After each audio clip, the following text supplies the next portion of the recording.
Okay, all right, okay, yeah. So I'm Cynthia Norrgran. As Hassan said, I work up at mines. I am not an engineer, sorry. I know nothing about engineering. I don't pretend to know anything about engineering. I'm a retired neurosurgeon, so I do know about the brain. And when I retired from neurosurgery, neurosurgery was my second career. My first career, I was a bookkeeper in Reno, Nevada. Ooh, yeah, right? So if you ask how much money do I have, you close the shades, you put your visor down and you say, how much do you want to have, right? But anyway, and so this is my third career teaching at mines.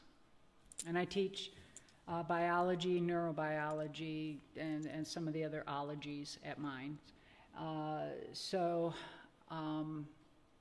When I was asked to do this, I got very excited about it. I thought this is pretty cool. I got to see the exhibit before it opened, and I am still haunted by these paintings. They are still in the back of my mind. I still see them. So very impressive. So I want to talk to you about addiction from your brain's point of view. Now, being a neurosurgeon, I am not a counselor. I am not. I don't treat addicts. I am not a substance abuse specialist or anything like that. So I'm not pretending that I know all the ins and outs. This is a highly complicated, complex situation and problem that these people have. And I only see it from what the brain is seeing and what happens to the brain. So when I've been working on this lecture for a while, and I did one and I thought, nah, this is too academic. And then I did another one, I said, nah, this is kind of too stupid. And then I did another one, I said, anyway. My goal here is not to insult anyone's intelligence, but I'm going to do that, okay? Some of this is going to be a little bit at a too basic level for you. Some of it might be a little too high for you. So I'm going to be insulting everybody, just saying. But that was not my intention. I figured there's a lot of people from a lot of different backgrounds, and so I just thought I would be the equalizer and insult you all. So I apologize in advance, right? Okay. I am also easily derailed. Just saying, a question may derail me, or I sometimes just derail myself, and off I go on a tangent. And I'll come back though. I'll come back. Okay. All right. Okay. This is your brain. All right. So to start off with, I have seen thousands of brains, and none of them are color-coded.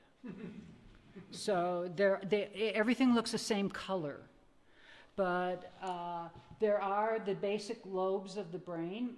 The yellow area is the frontal lobe, and this is, at the very back of the frontal lobe is the motor cortex. And this is for all movement, all motion, all muscle activity. In front of that is the premotor area, and this is where planning and execution of the movement that you want to do is going to happen. All right, so, we just don't do anything kind of flippantly. Your brain kind of knows what you're going to be doing, okay, or not doing, actually. And then you have the higher intellectual function, and this is also known as executive function. This is decision-making. Consequences, risk, balancing your budget, judgment, social appropriateness. That all lives in the executive function or the higher intellectual functions. This is the last portion of the brain to develop.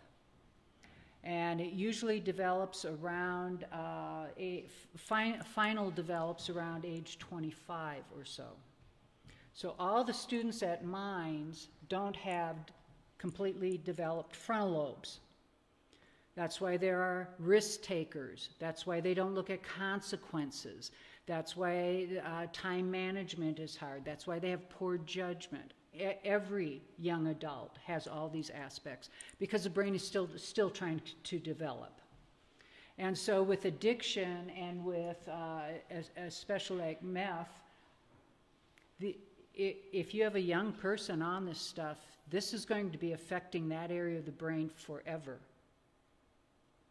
So decision-making, consequences, risks, judgment, social appropriateness will never quite develop correctly.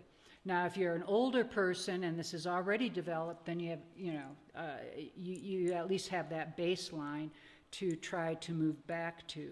But for younger people, this is a very delicate area that can really go awry very quickly with drugs. Then you have the speech motor area. So the speech motor area is being able to talk, getting words out, your tongue, your lips, your breathing right, all that kind of stuff, getting all that out. It's also known as Broca's area. Then when you go into the blue area, that's the parietal lobe. So that sits right behind the frontal lobe. Frontal lobe ends about here. So you have quite a bit of frontal lobe, and your parietal lobe starts right about there, okay? So this is right at the very front of it is the primary sensory area. So this is where all sensory input comes into that area of the brain. So it's kind of lined out according to what we call a homunculus, but you have the tongue, the face, the hand, the arm, the trunk, the leg, and da-da-da-da. It just kind of, it's like taking a doll that's easily malleable and just laying it on top of it. That's just kind of how it goes. So it's organized. And then behind that you have the sensory association area. So this is where your brain tries to take your sensory input and associate it with past experiences, past input. We all know how to turn a doorknob. We don't have to look at it and say, oh, what's this? Oh yeah, it's a doorknob, or we do this or we do that. And so it associates all the sensations coming in, past experiences and stuff, to put it all together. Then the green in the back is the very back is your primary visual area. The vision is built backwards. Goes into the eye, goes all the way back here to be processed, and then it has to come up here for you to be consciously aware of what's going on. It could just go this way, right? It doesn't. It goes from here to here to here. So it takes a few milliseconds for you to be consciously aware of what you actually saw, because that's how long it takes for all that to happen. And then you have the visual association area, and this is where what you see is held up against what you've seen in the past and what things look like in the past, and so that you kind of, oh yeah, I know what that is, kind of thing. And it kind of fills in the gaps when we miss something. And our vision is we have blind spots in both eyes. There's no retina there. You can't see at all. But we don't walk around with two blind spots, with two dead spots. Our brain fills it in for us. And that's what that association area does. It fills in everything for us so that we know, we think we know what we're seeing. Okay? Then that kind of pinkish area is the temporal lobe. And this is a very important area, and it sits right by your temples. And the temporal lobe, it has language comprehension and formation. Okay, so speech is one thing, being able to speak is one thing, but knowing language and words is another thing. So you can, if you destroy the speech motor area, you can't talk, but you can read and write and understand things. If you destroy the language comprehension area, you can talk, but you have no idea what you're saying. You have no idea what anybody else is saying. You can't read, you can't write, and it's like people are talking, you know, those tribes that can talk in clicks and whistles? That's what it's like. You have no idea. It doesn't sound like somebody speaking a foreign language. It's like somebody speaking foreign, completely foreign sounds. So language comprehension. Then you have the primary auditory area. Now, that's where it should be, right? Right next to where language is. So what you hear is right next to what you think you hear, and your language skills. And then memory sits in that area as well. Now, that's kind of a misnomer. This is where memories start. Memories are stored all over the brain. They're not stored in that section that says memory. That section says, okay, memory 1, you go up here, memory 2, you go here, memory 3, you go here, memory 4, you go here. And then when you want to retrieve it, it says, oh yeah, memory 1, memory 2, memory 3. I know where all that stuff is. So no memories are stored there, but it's the central computer that knows where everything is stored, okay? So it's not the hard drive, but it knows how to access the hard drive. So when you have, when that is destroyed, you really do have a problem with memory because you can no longer sort it out. And then the orange thing down at the bottom is your cerebellum, which is for muscle memory, for fine-tuning muscle control. So when you pick up a little kitten, it's a lot different than picking up your 25-pound backpack, right? You can tell the difference, and so this coordinates all muscle movement. Okay, brain in a nutshell. All right. Oh, that took longer than I thought. Okay. Now, if we slice right down the center, and you have the two halves, this is a half of the brain. So this is the limbic system. Okay, the limbic system is got a bunch of different kinds of, everybody has a different thing, and it's a big confusion. But this is what I'm going to call the limbic system for you. Okay, so those of you who know the limbic system, it's not complete and all this stuff, but it's close enough. Close enough for us. And with the limbic system, what you can see, you see the blue and the green. And this forms a complete circle around the brainstem. And the brainstem is the controller of everything. All input, all output goes through the brainstem. It controls your heart rate, your breathing, all that kind of stuff. And so this is kind of a part of the brain that circles around it. And you have the orbital and medial prefrontal cortex, that area right down, that curves around in the frontal lobe. That's, again, judgment, social appropriateness, consequences, risks.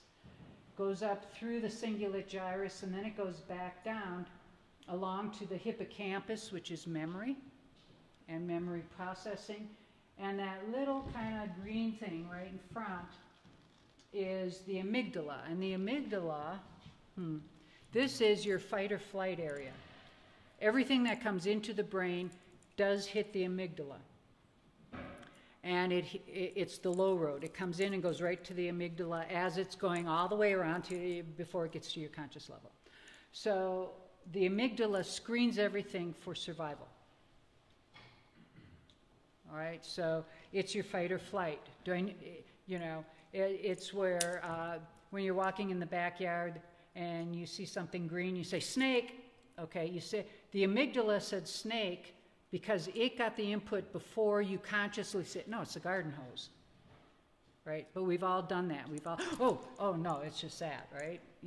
So the amygdala is your immediate responder. And so this is, this area is part of what is involved in addiction and drugs, is your limbic system, and what happens in that area and what happens in the frontal lobe and with judgment and such. Okay, The effects of the drug depend on its site of action and the dose and the drug. What drug are you taking? Okay, and where is it working and at what dosage? You know, we can take a couple of Tylenol and feel better. You take the whole bottle and you're going to die, you know, so it depends on the dose. And so dosing, again, you got young people who don't think of consequences and risks, and they don't dose so well. You know, the older addict knows exactly how to dose themselves. They know exactly what to do, but the younger addicts don't. Drugs that affect the brain can be divided into functional classes. There's depressants, there's stimulants, you know, and such. Drug abuse is pervasive. So some people are more at risk of becoming addicted to drugs than others are. Just like alcohol, caffeine, cigarettes, gambling, okay? Shopping, you know. There's those TV shopping shows. Can't watch any of them, right? Because I want to buy something. Okay.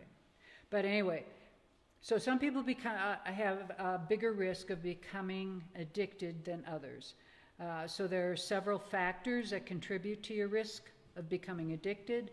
The drug you choose to use, what you're becoming addicted to, your family history, your genetic makeup, your personality, and your ability to cope with stressors. We've all sat down and had that carton of Chunky Monkey. We've all done it, ladies, right? Men, not so much. You know, that box of chocolate? Yeah. Okay, so, but there are ways of dealing with stress that are okay, and then there are ways that really aren't okay. And so how you deal with stress and how stress affects you is a part of that whole addictive personality. Okay. So what does it do in the limbic circuit? Drugs alter the neuromodulatory influence of dopamine on the processing of reinforcement signals in the ventral divisions of the basal ganglia.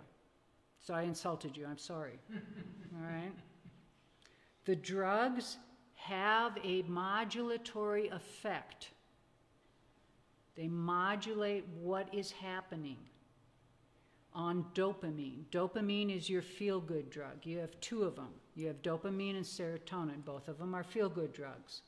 Both of them are involved in depression if you don't have enough. And so most antidepressants are either related to the dopamine side or to the serotonin side. So these are your two feel-good drugs. So drugs will modulate the influence of dopamine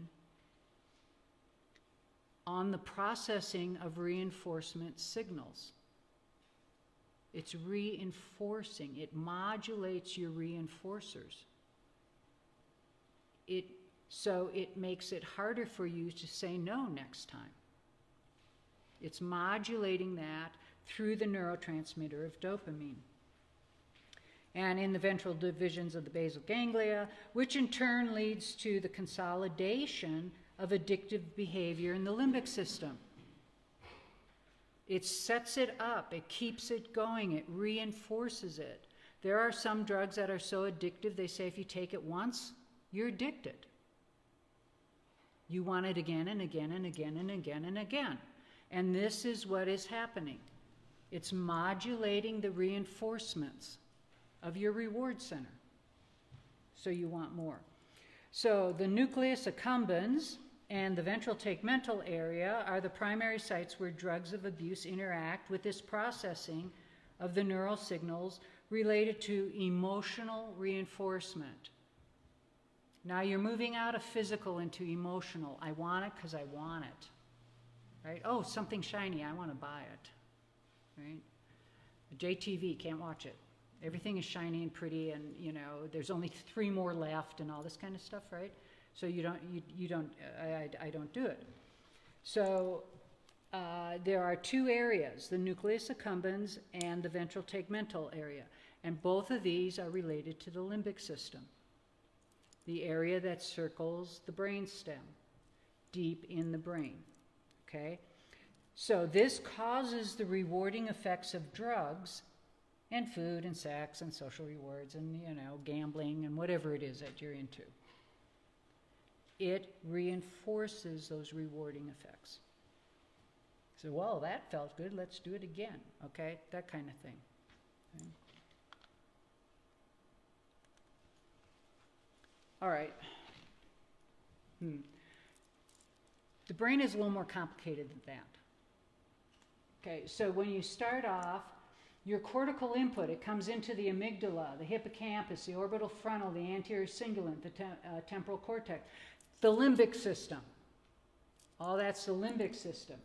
And so you get input to the limbic system, which, you see the little positive, excites the ventral striatum, which sits right below it.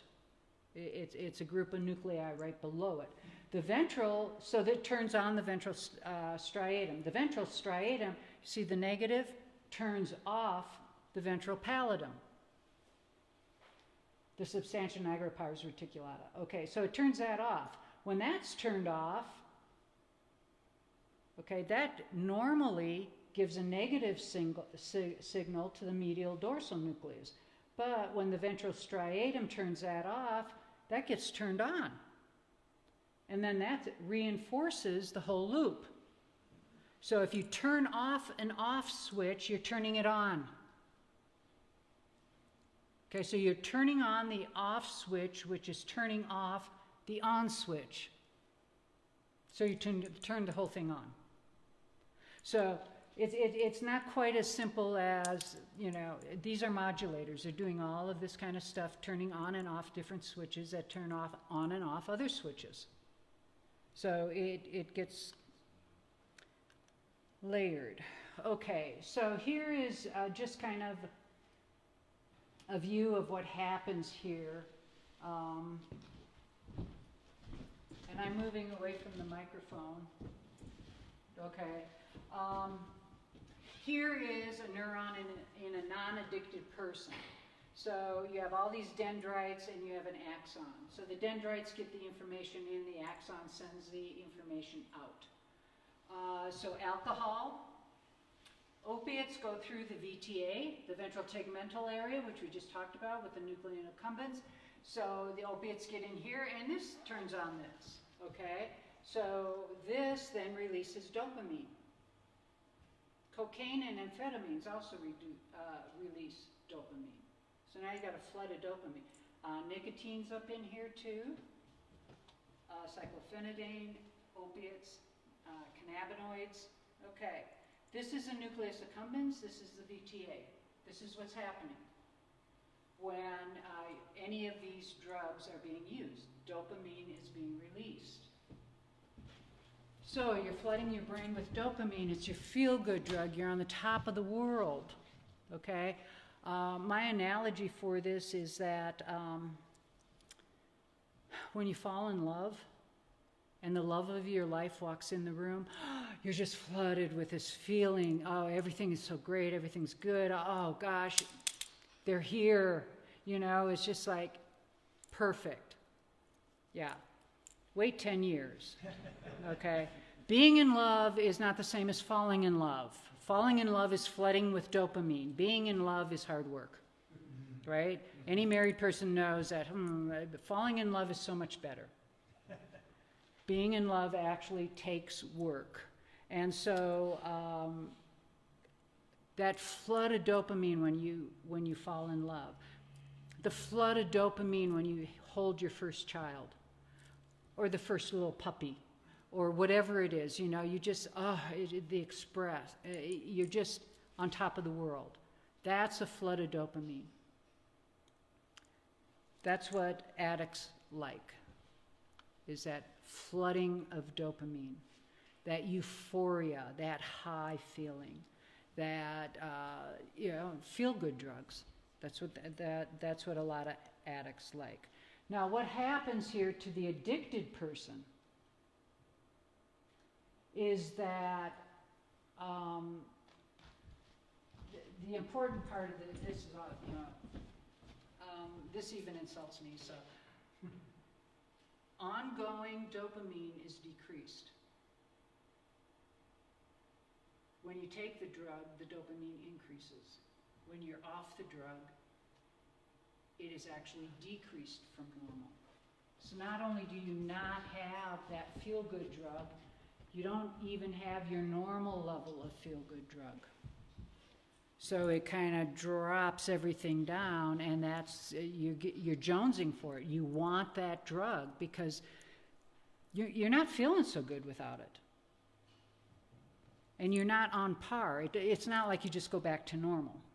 You know, we all drink or have drunk, and, you know, you may drink to excess, but the next day, okay, let's forget the next day, but the second day, you're normal. You're back to normal. It's not like everything is down a bit because but here for the chronic user, it is. And so drug addiction is associated with cellular and molecular adaptations to this circuit. And the net effect of addiction is a chronic decrease in baseline activity and an increase in the intensity of the phasic activity in the presence of the drug. So it changes how your brain works. It drops your baseline. So you want to continue with the drug. The plastic potential of these limbic circuits can be co-opted by chronic exposure to drugs of abuse, leading to cellular and molecular changes that promote abnormal regulation, and we'll get into that. I just want to go over this quickly. This is kind of, okay, this was done with a monkey, okay? And here is his dopamine. And here's just a bar graph of the dopamine, okay? So he's strapped into a little chair, and he's got his head held in, and there's a straw that goes into his mouth. Okay, here he gets a squirt of juice. Look what happens. Oh my gosh, reward. I got some juice. Monkeys love juice. So you can see that the dopamine level with that juice suddenly goes up. Wow, I got juice. Okay. Now they've conditioned the monkey. So they have a conditioned stimulus. Okay, think of Pavlov's dog. A bell rings, and 5 seconds later he gets juice reward. Okay, now you've trained this monkey, so this monkey does know that when that bell rings, he's going to get a juice reward. Look what happens. The bell rings. He got the reward. There it is. You've got the drug. That is more important than taking the drug. It's that getting the next dose. It's that, oh, I got it. You're searching and you're looking for it, and you're getting that next dose. That's the important aspect. Not necessarily taking it. This is what happens. Yeah, so they're heading for their dealer. They're getting I'm all excited and everything. They get the dealer and they get their drug, and then, they go back to wherever and they take it, and the taking it isn't as fulfilling as actually going out and getting it. It's getting it. So there's a reward for going out and finding the drug that sometimes may outpace the reward of actually taking it. You're taking the drug to maintain stability, but getting that drug is so. And look what happens when he doesn't get the reward. Oops. Boom. Wow. Nothing. Crickets. It's dead, right? So social behavior can interact here as heavily as just the brain behavior. So presynaptic events that are affected by drugs. So this is before the neurons actually send off their signal. It can prevent, drugs can prevent that signal from going. So tetrodotoxin, don't eat pufferfish, especially in Colorado. The raw pufferfish stuff, that's your tetrodotoxin. And it can alter the release of the neurotransmitter. So amphetamine can stimulate the release of catecholamines. The catecholamines are dopamine and serotonin. And the big deal here is that amphetamine stimulates the release of catecholamines, sometimes without the neuron having to trigger it. It just happens. Yeah, scary. Neuromodulators affect either neurotransmitter release or their response. Caffeine blocks the effect of adenosine, and which normally inhibits catecholamine release. So caffeine inhibits the inhibitor, so you get it, right? Okay. Some drugs affect how long the transmitters remain in the synapse, how long the transmitters are actually at work. They interfere with transporters so that the neurotransmitter isn't picked back up, so it sits there longer. You got the effect better, or more of an effect. Some drugs interfere with degradation or the breakdown of the neurotransmitters, causing them to have a longer effect. A neurotransmitter, when it's released, crosses a small gap and goes on to receptors in the cell, in the next cell, and triggers those receptors, and it just kind of bounces around. It's not strongly bound to any of them. It bounces around, and it'll stay there till it's either broken down or picked up. And so if you inhibit the mechanism that picks it up, it's as if you had more there. That's what SSRIs are. That's what your Prozac and Wellbutrin and things like that are. Okay. So prolonged receptor activity can alter the behavior in profound ways. So you can turn off the dopamine receptor. Nicotine opens up a receptor. LSD opens up a serotonin receptor. Okay. To the point where you actually hallucinate. And some receptors, it modulates the number of receptors. Now you can increase the number of receptors. Lithium will block certain receptors. And then the reuptake system, where you see the arrows going upward, can be inhibited. So it can do a number of things to a number of different functions. It's not just like one size fits all. It depends on the drug and all that. So let's talk a little bit about stimulants. They increase nervous system activity, and they have an alerting, activating effect. Many naturally occurring and artificial stimulants are widely used: amphetamine, nicotine, caffeine, cocaine. These are kind of the biggies, right? Notice they don't say alcohol. Alcohol's not a stimulant. Although 1 or 2 drinks, it removes inhibitions, and so you're out there dancing with the lampshade on your head. 2 more drinks and you're in the corner, out of it. So it has kind of a stimulatory effect in the beginning, and then it's a depressant. So it is not strictly a stimulant. So amphetamine and methamphetamine is a synthetic stimulant that resemble norepinephrine, epinephrine, dopamine, and serotonin. They cause the release of neurotransmitter even in the absence of an action potential. The neuron doesn't have to do anything, and it will cause it to release the neurotransmitter. You don't need the signal. You just get the release. All right? And it potentiates the release with an action potential. So when the neuron decides to send out, now it's a double release. And so you can see this is moving in the wrong direction when you're starting to do that stuff. Okay. Amphetamine enhances activity in 2 ways. It blocks the reuptake. So the dopamine just sits there longer because it's not being picked up, all right? And it provides an alternative target for the enzyme that breaks down dopamine. So when dopamine is being released, it can be broken down by MAO inhibitor, monoamine oxidase. Well, monoamine oxidase is also going after the methamphetamine.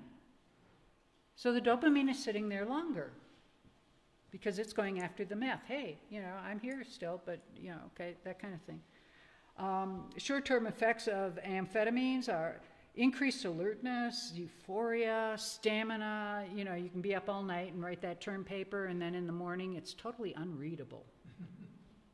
Right? Stimulants don't often increase your output or increase the quality of your output. It just increases your output. Right? Long-term effects lead to sleeplessness, weight loss, general deterioration of mental and physical conditions. Prolonged amphetamine use can lead to symptoms that closely resemble those of paranoid schizophrenics. The amygdala's in there, your fight or flight, your fear. And as that starts declining and decreasing, you're getting more and more paranoid, more fearful. You can get agitated behavior and irrational suspiciousness. Okay, I'm not sure I want to go through this whole slide, but what happens with meth? The hippocampus is hurt, memory. The striatum is hurt, so movement and different aspects of attention. The parietal cortex is hurt, so being able to visualize objects in space is gone, that kind of reach thing. The frontal and prefrontal cortex, so cognition, reasoning, complex attention, problem solving, inhibition of behavior, these kind of things. Number of other subcortical structures, and the cerebellum, which controls movement and fine coordinated movement, that little orange thing that was tucked up underneath, the cerebellum. Some of the other effects, you have decreased gliogenesis. So when I was young and in school, we were told we were born with as many brain cells as we're ever going to have, and that's wrong. We learn now that you can make new brain cells. It decreases that. You're not going to make as many new brain cells. It decreases the white matter. White matter is the insulation in the wires, in the wiring in your brain. So when you have a decrease in that, it's like stripping the insulation off a wire. It's not going to work as well. And a matter of fact, if you have two wires that touch, there's crosstalk. So the brain may be sending a signal, but that signal goes down and it touches another axon and it goes down somewhere else. Decreased white matter is what multiple sclerosis is. It can affect any part of the brain, so this can also affect that. You have decreased levels of dopamine and serotonin transporters, which are the reuptake system. So this leads to depletion of the neurotransmitters. They're not being taken back up. They're not being reused. They're just sitting there. So now you're running out of them. And there are neurotoxic effects on the dendrites. So all the inputs to the neurons are kind of dying off. So there you have it. All these things are mixing together. It is not a simple problem. It's very complex, just at the brain level. Okay? And I'm sure all of you have seen this, right? As you can see, these are police, pictures. Her first arrest, her arrest 2.5 years later. This is what happens. It doesn't just happen in the brain. It, they get an itchiness and they just start scratching. They'll scratch until they get sores and lesions all over their body. Their teeth fall out. I don't know if any of you heard of meth mouth, but ooh, yeah. All you have to do is see one, and it's like, okay, I don't want to see any more, right? And the whole body starts responding and dying off. This is not 2.5 years. You know, she probably has another year left if she follows this course, maybe. If she isn't, you know, killed in an altercation or an accident or doing stupid things because she needs more drugs. Okay.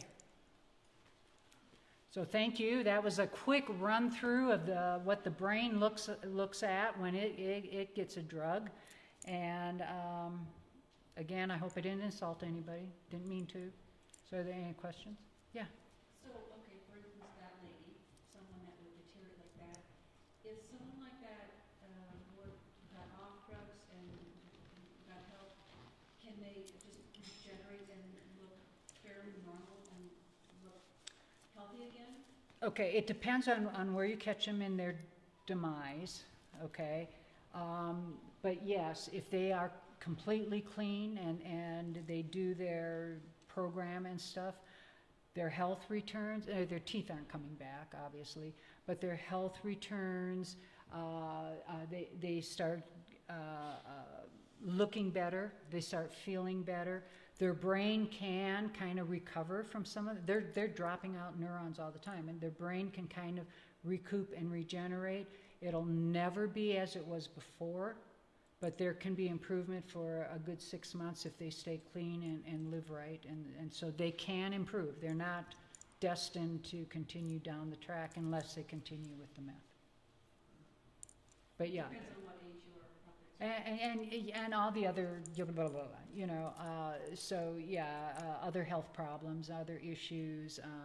These people typically are sick not just because of their addiction, but because, like her, she's probably prostituting herself for money to buy her meth, and they're doing dangerous and risky things because they want the money. They're, you know, breaking into places. They're living on the street. They're not paying rent. You know, so there's a lot of issues that help this decline.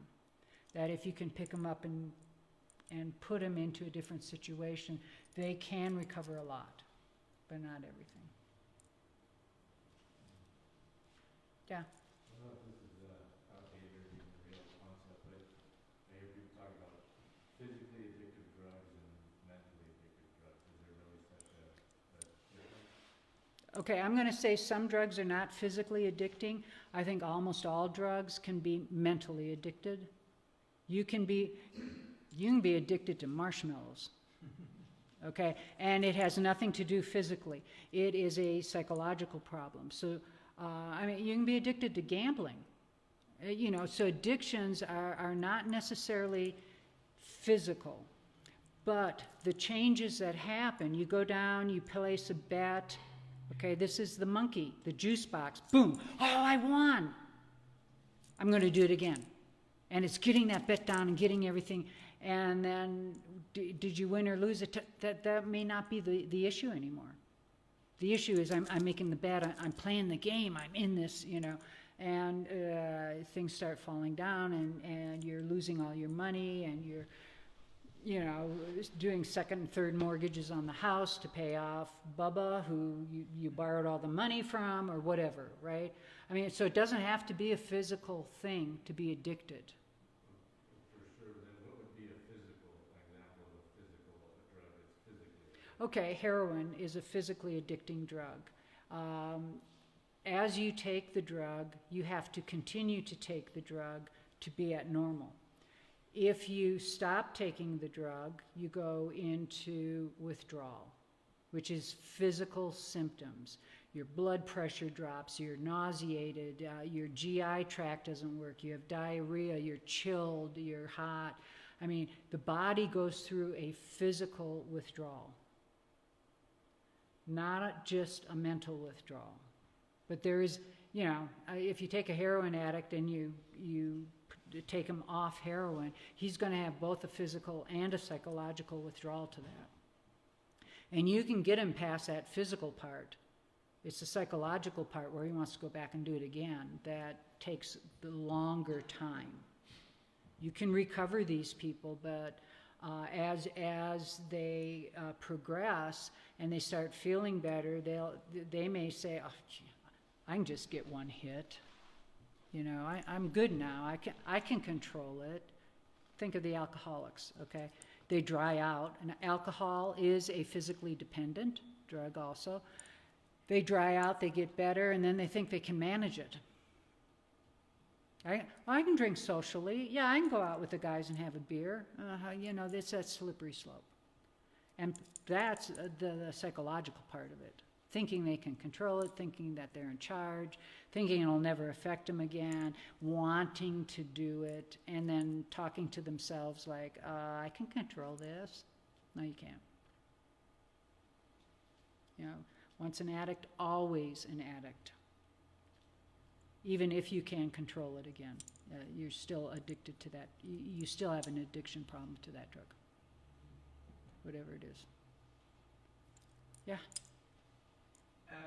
You've concentrated on the effects of drugs on the brain.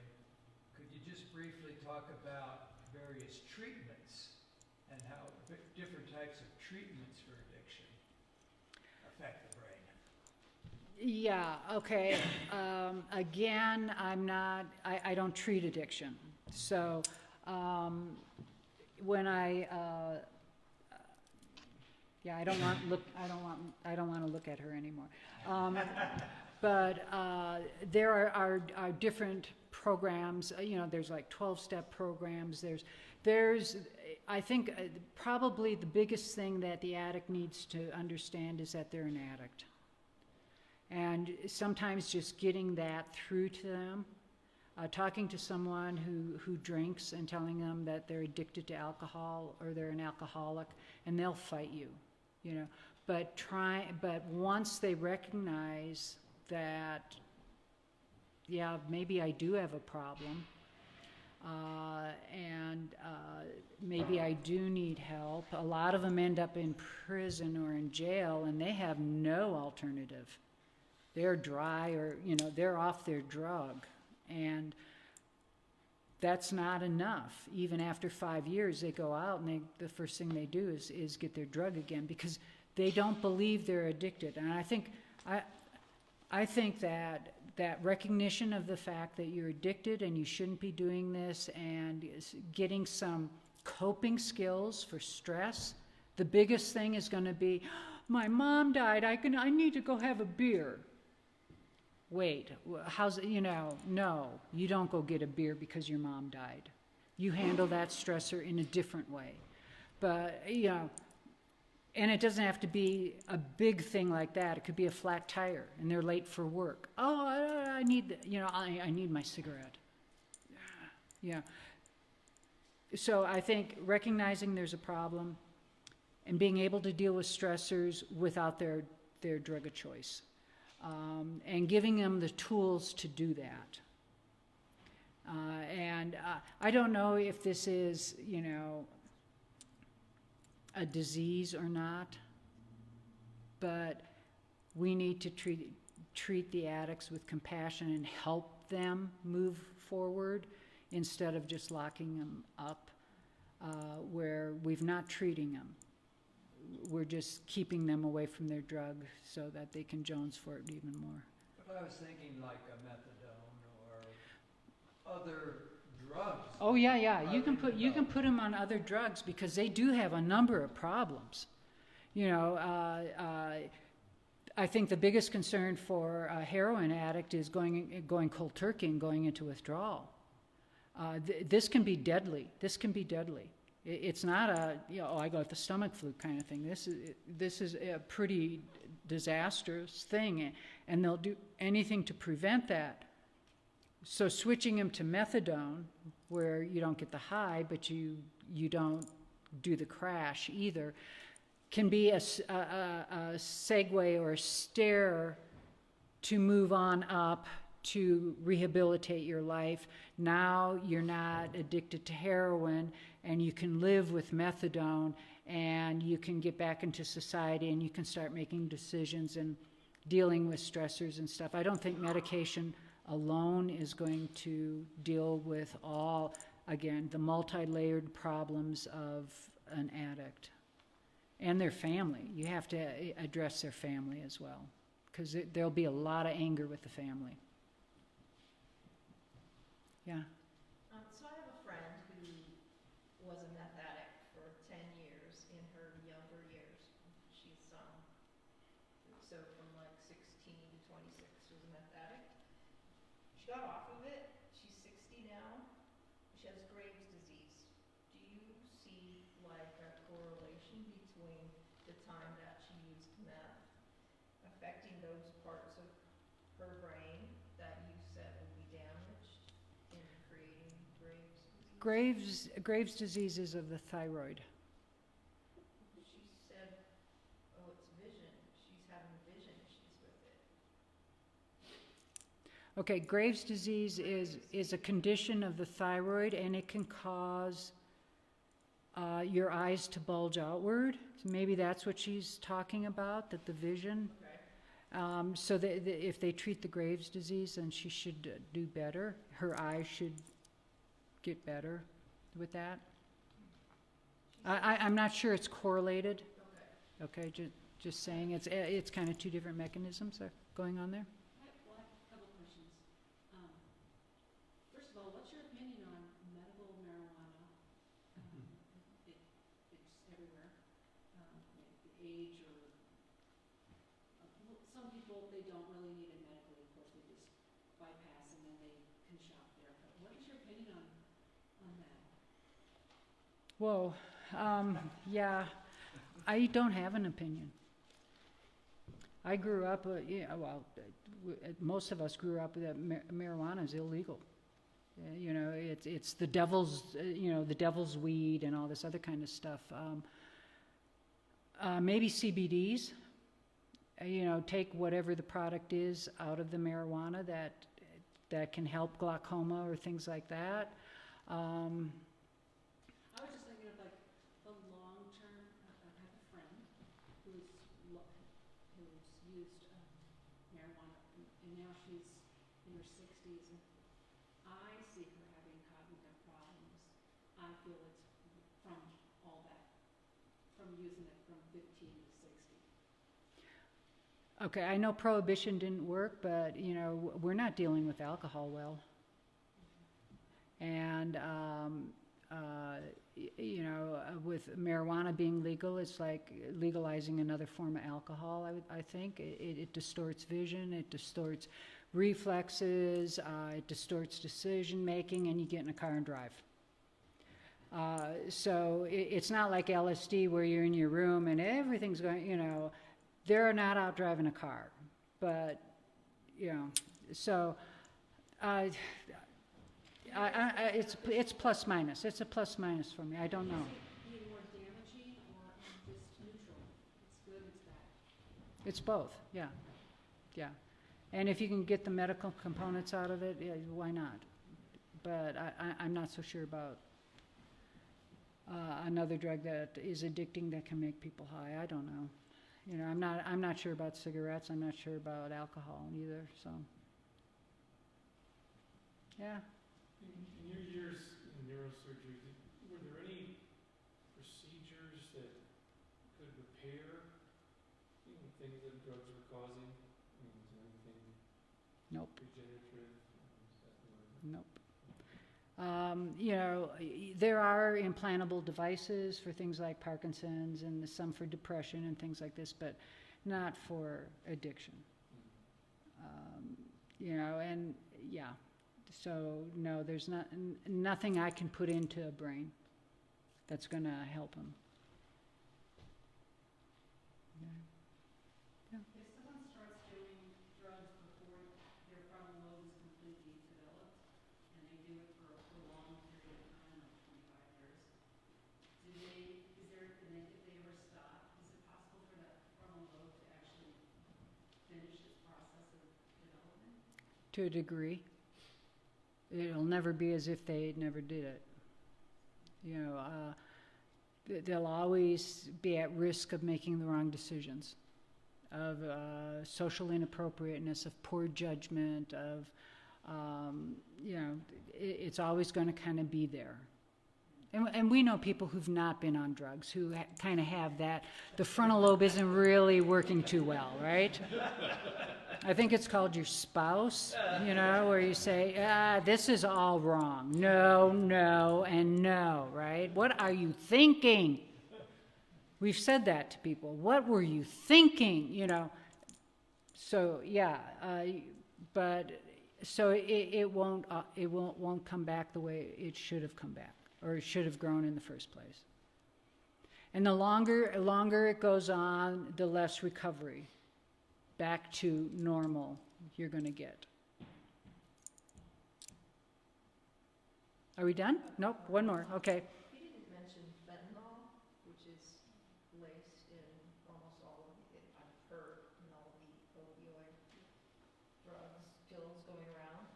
What, does it have a more quicker, I mean, I hear that's causes so many of the overdoses. Yeah, I mean, are they trying to murder their clients? I don't understand why they're lacing the fentanyl. Fentanyl is a depressant. You put it in with an opioid. Okay, that's like taking your pain pill with a martini.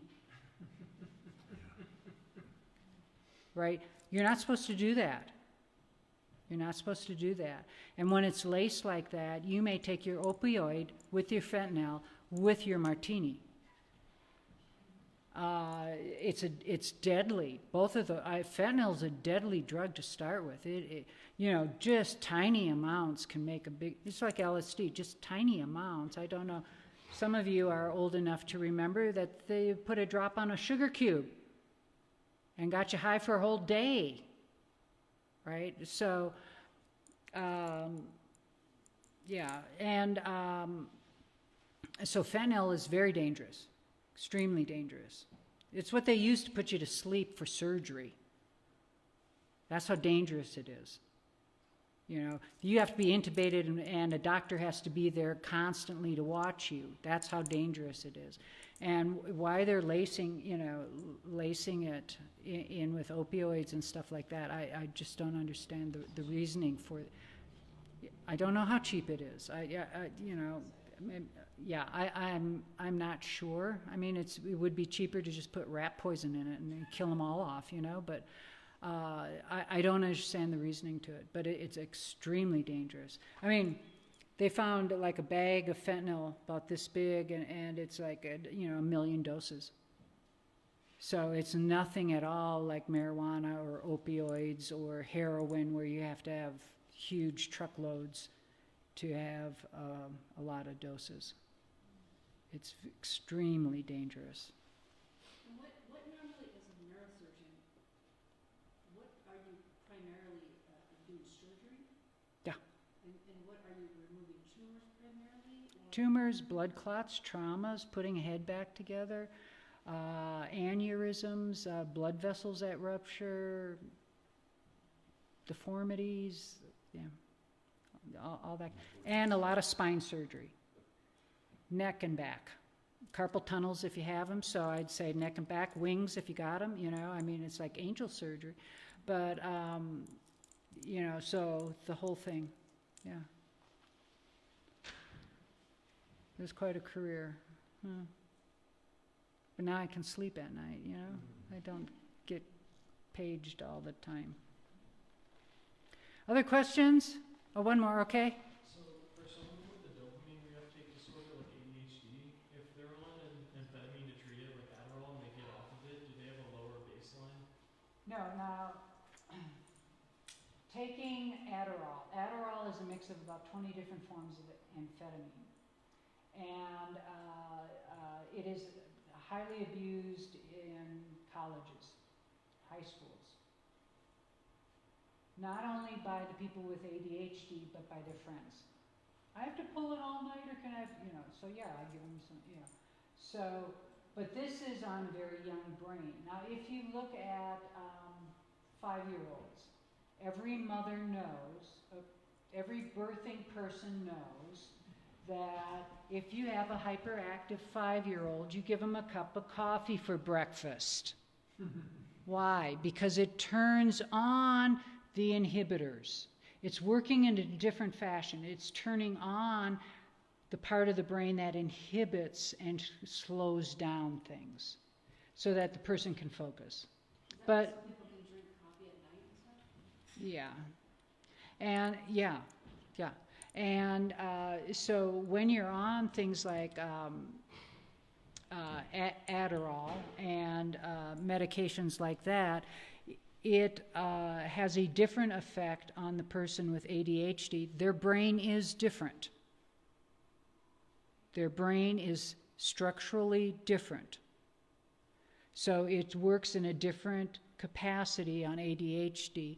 And people who take Adderall, normal people who take Adderall because they think it's a cognitive enhancer, are wrong. It's just a stimulant. And, you know, it's just as good as, you know, a couple of hits of Red Bull and a no-dose. In you know, because focus. But things like Adderall for ADHD, now, and for normal people, if you take an Adderall, yeah, you may be able to focus really well, but you're focusing on the wrong thing. And off you go down a rabbit hole on the wrong issue, and you're not getting the work done. I don't know if you have friends with ADHD who sometimes they spend hours on the wrong, running down that rabbit hole because their focus is on the wrong issue. So it does interfere with judgment and things like that. Yeah, and I think it's kind of dangerous. We don't know the long-term effects of Adderall starting at 3 and 4-year-olds. They're right now at college age. So we're seeing it in colleges. We thought people outgrew ADHD. We called it ADD at that time. We thought people outgrew it, and now we're finding out they're not. And they're in college now, and it's moving through the system, and so it's still a drug of abuse. Even people with ADHD will abuse their own medication. Well, I have to pull an all-nighter, so I'll take another Adderall. Ugh. Or they'll mix it with Ritalin. Ritalin is short-term, Adderall is long-term. So, okay, I'll take a Ritalin, and then I'll be able to, whatever, right? So there are abusers both ways. So it is amphetamine. It is, so, yeah. Would you recommend, like, for someone with ADHD going like a cognitive-based therapy route or getting on medication? I think they need to have a real diagnosis of ADHD rather than going to their family doc because mom's dragging them in and they're kicking and screaming and the doc says, oh, yeah, okay, ADHD here, you know, because a lot of people are diagnosed as ADHD from a doctor's visit only. I think they need to be cognitively tested. I think they need to go through that whole process, and I think they need to get on the right treatment with the right person. I don't think you just throw medication at it. Yeah, medication helps, but let's get more to the root so that, yeah, the person as a whole can be better. Does that answer that? Yeah. We done? Thank you. Thank you.